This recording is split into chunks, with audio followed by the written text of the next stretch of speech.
Hello there, and welcome to Business Profit Acceleration Group Coaching. Today, we're going to be talking about something that's very important. If you want your marketing to work, this topic is super important. Let me share my screen. Here we are. What are we going to talk about today? USP. What does USP stand for? I have two acronyms for you today, USP and MDP.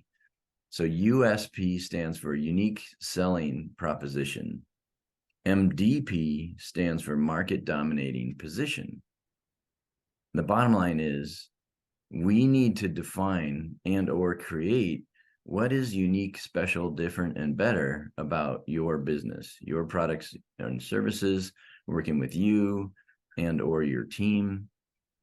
That's what we're talking about today, and going to give some tips on how to do that. So consider who you are, what you do, how you do it, and why. Consider products, price, quality, service, selection. And the key to this, I'm jumping to the fourth bullet point right now, is creativity. I'm going to use an example of a hotel. Like many hotels may compete on price. We don't want to compete on price, and I'll explain exactly why in a few minutes. But I love the example of what's unique, special, different, and better.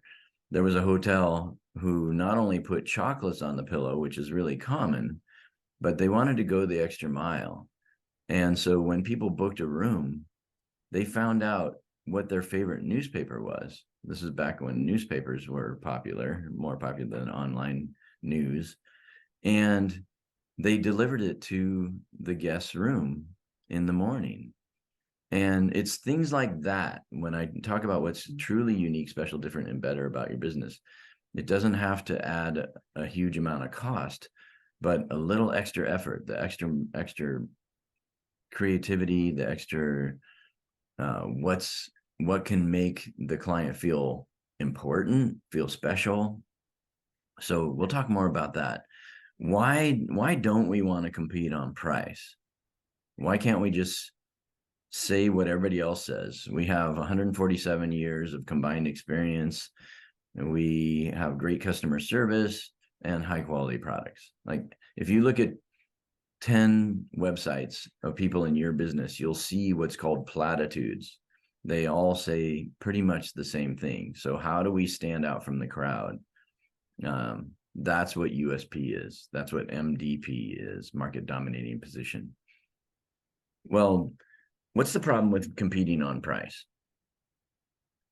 One thing is it takes 30 to 40% discount to get significant uptick in people buying. Now let's do a mathematical example, and I'll make it really easy for people who are afraid of math. Let's say you have a $100 product or service, and it's 20% profit. So out of that $100, you get $20 is profit. Now you give a 10% discount. What happens to that profit? It goes in half. It goes from $20 to $10. That's huge.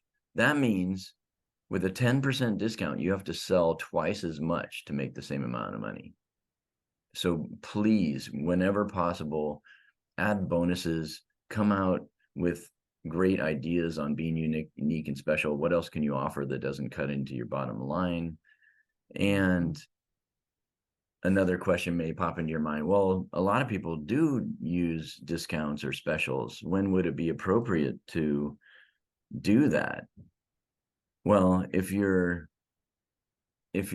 selling products and you have a bunch of inventory that's not doing anything for you, and it's not moving, and it's taken away from being able to buy new inventory that is moving, that would be okay to just take a loss, make some sales, and get rid of your inventory.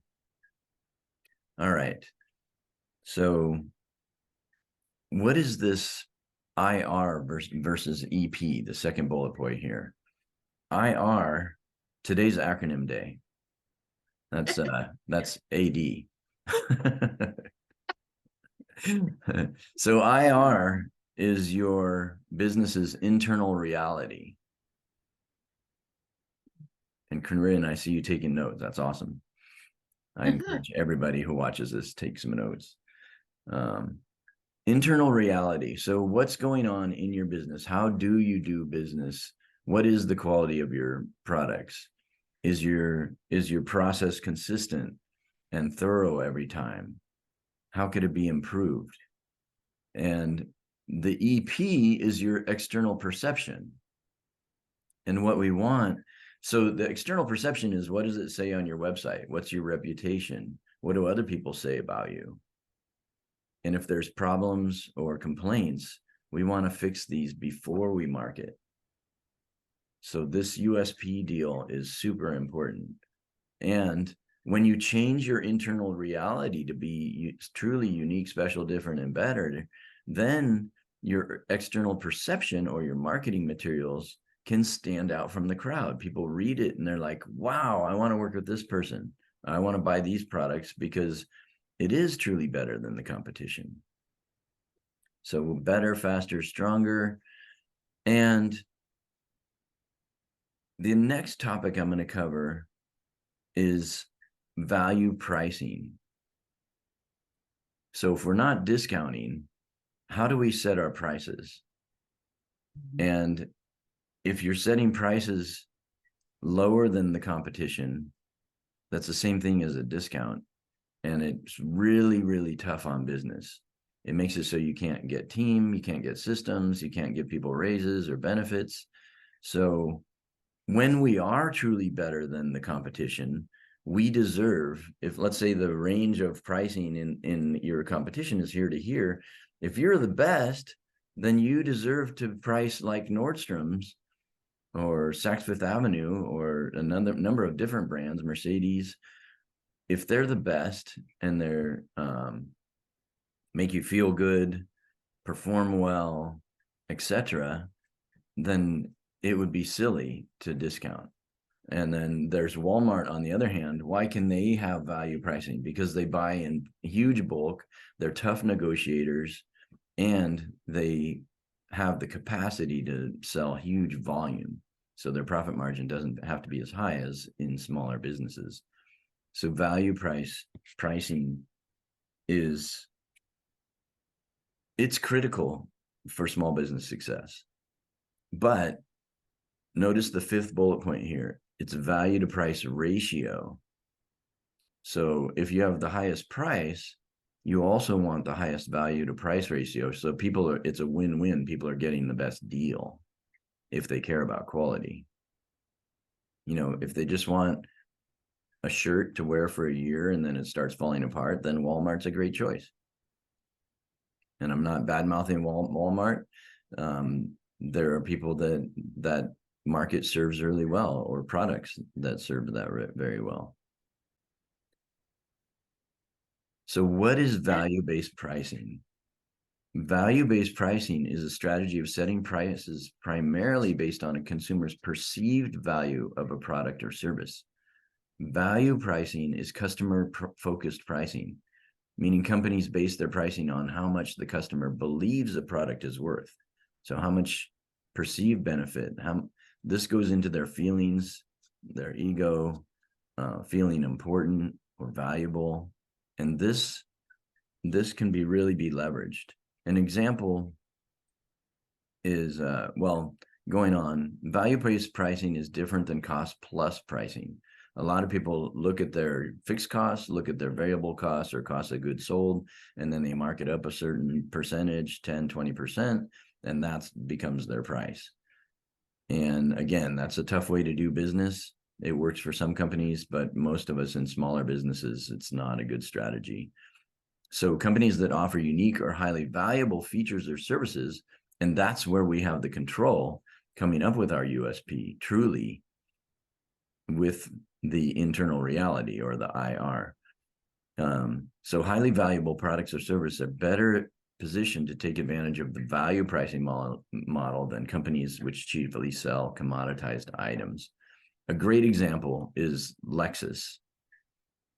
And Lexus is I believe, a division of Toyota, and it's the fancier models. Lexus has nicer interior components, different models, and generally more powerful. Lexus is nicer, but with that comes a higher initial cost and higher maintenance if you want everything to keep looking and feeling nicer.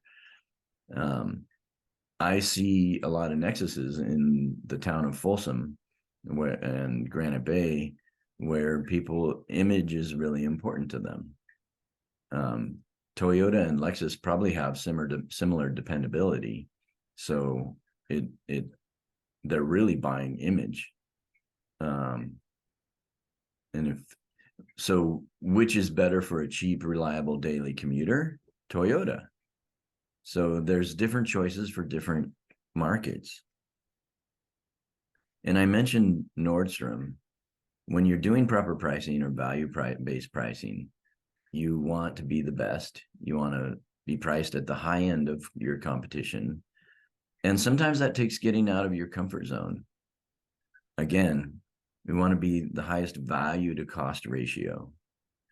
Be the Nordstroms, not Walmart. Now, I want to show you a funny example of value-based pricing, and this is related to ego and image. If you look at this purse on the left versus the purses on the right, the purses on the right have a little more texture.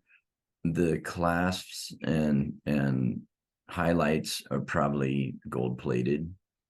I'm guessing they better be. But if you look at the small print, this purse is $19.37. It's a beautiful purse. Functionally, it's pretty similar to these, but look at these prices. And this is not the kind of purse I would buy, but there are people on the planet, and it can fall into your business strategy. Who's your target market? That goes hand in hand with your pricing and the quality of your products. So this was predominantly catering to people whose ego and image is really important. So actors, actresses, well, probably more actresses, famous musicians, sports celebrities. And how would you market something like this? You would market pretty close with high-powered influencers. And anyway, I just wanted like $80,000 for a purse, 19,500, 65,000.